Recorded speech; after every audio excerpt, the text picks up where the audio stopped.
Hi everybody, Ray Hayden here, and this video is going to be about this big empty space and this doorless double oven over here on the other side. And I didn't make the recording of me removing this thing because it's a really difficult process, and it's probably not like what you'd have to deal with even if it's a double oven that you have to remove. And I'll explain that in a second. But if you like the video, give me a thumbs up, like the video, make a comment below, let me know you came by to say hi. And if you haven't already done so, please consider hitting that subscribe button and subscribe to the channel. I greatly appreciate the growth on the network. It's how small YouTubers survive. So here we go on this. The black wire that you see back here is not an outlet, it's hardcore wiring up the device itself. It's hardwired into the house electricity. This is why I'm a sweaty mess right here. I've actually done this a little while ago now, trying to make this video. And what it is, I shut off the electricity to the entire house, and I yank it off at the power source so that nothing's coming in through the, rather than just, and on top of that, just to be fearful as I can be, I shut off every switch in the power box. So we have the power box inside, we have a power box outside, and then we have the main power to the entire house. I shut it all off because I don't want to die stupid, and I know I would be doing something stupid to hurt myself, and I just don't want to do that. So I kill off all the power. We got plenty of light from outside and everything else, and we got this disconnected. So it's the hard wire in the back of the thing that I had to disconnect. It was also something that gave me a little bit of concern of how much room we had to work with in pulling this thing out. So we had to remove the doors on this because the doors are very, very heavy. If you check out your oven door, it might feel heavy, you know, when you open it up and close it. And they are. And these ones here were double glass, and they were super heavy, a lot of metal involved in all this kind of stuff. And down here in these corners is where the door hinges are. And there's a little section down here. If you look in your oven, if you open up your oven, you know, the next time you're near an oven and you look inside, if you look down where the hinges are, you might see some kind of a funny looking piece on there, and it's a hinge lock or a latch lock.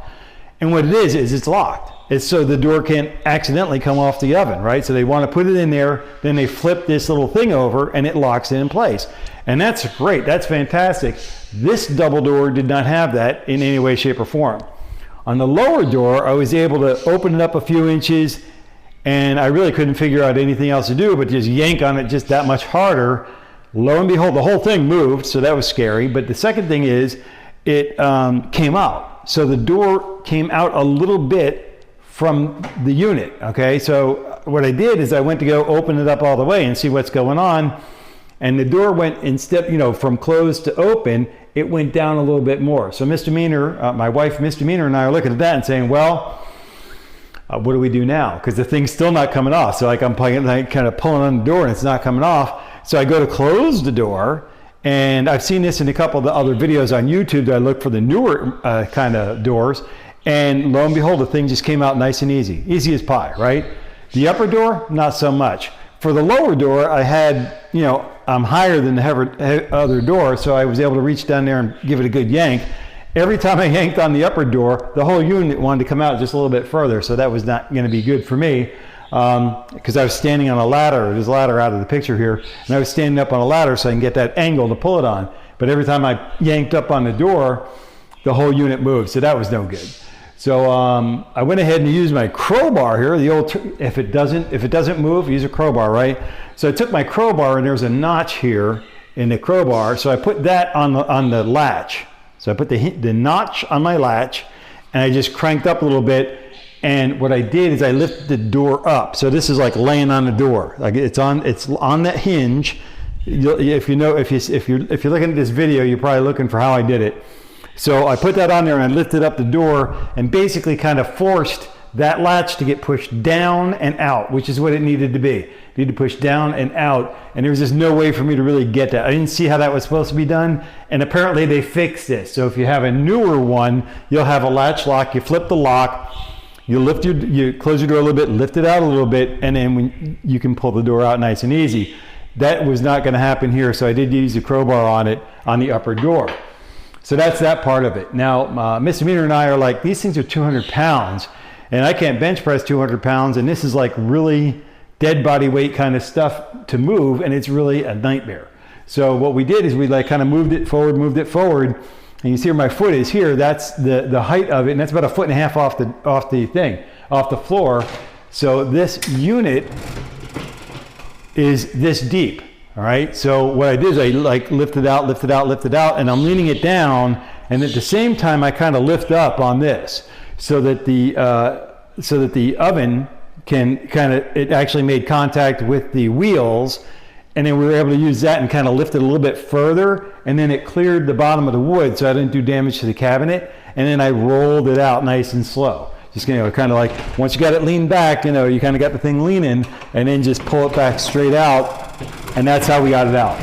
So that's nice. Now we got to figure out which door we're going to get it out and how we're going to get rid of it. But that's another story altogether. All right, so I just wanted to talk about that because when you go, if you have a really old oven, no matter how good it is and how well it works and everything else, if you have a double oven, even a single oven, if you have a really old one, you may not have the latch lock. The latch lock is a great thing. It's fantastic. If you look at there and you look at your oven, you look at the latch, it's like there's nothing there to turn. There's nothing there to flip the switch kind of thing on. There's nothing like that on yours. Then you're going to have this other kind of deal. The entire mechanism that's up into the body of the unit has to push down and out. And there's the one way you can do it if you get a single one is to, you know, open a door about 4 inches, 3 to 5 inches kind of thing, and you know, kind of give it a quick jab up, and or you know, just yank the thing up, and that'll loosen it up to where it pulls it out just a little bit, and then when you go to close the door, you can pull it out. If you can lower it down more than the 90 degrees, you're probably cooking with gas. That would be the kicker there. Now on this, we're going to go ahead and replace this, and what we're going to do is we're going to put a cabinet inside this cabinet case. So we're going to put a cabinet in a cabinet, kind of like a box in a box.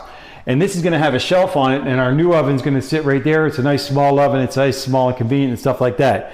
In the future, if we ever to replace it and want a new oven, we would have to remove cabinetry or something like that, or do some other alteration to our cabinets to get that done, because we're never going to do this again. That's not going to happen. We're going to have something that sits on the floor and gets a little safety strap on it so it doesn't move until you want it to move. And then and we keep everything together. It's very rare that you'd have to remove your doors, but if you have to remove them, the hinge latch, the latch lock, is the thing you just flip it over, and then you manipulate the door off. Check the YouTube videos for your particular model number and stuff like that. For us, because it was so old, I couldn't find it anywhere. I couldn't even find a user manual online, which is pretty much easy to do that today. Anyway, we're just going to wrap it up. So we're just going to donate this or get rid of it or take it out to bulk trash or whatever. There's a lot of metal on here and everything else. I think there should be some recycling, or maybe somebody will repair it and use it. Anyways, so the point being is, that's going to wrap it up for this video. Don't forget to give me a thumbs up, like the video, make a comment below, let me know you came by to say hi. And if you haven't already done so, please consider hitting that subscribe button and subscribing to the channel. I greatly appreciate the growth on the network, and it's how we survive as small YouTube channels. All right, so that's going to wrap it up for this one. Until I catch you in the next video, take care and be well.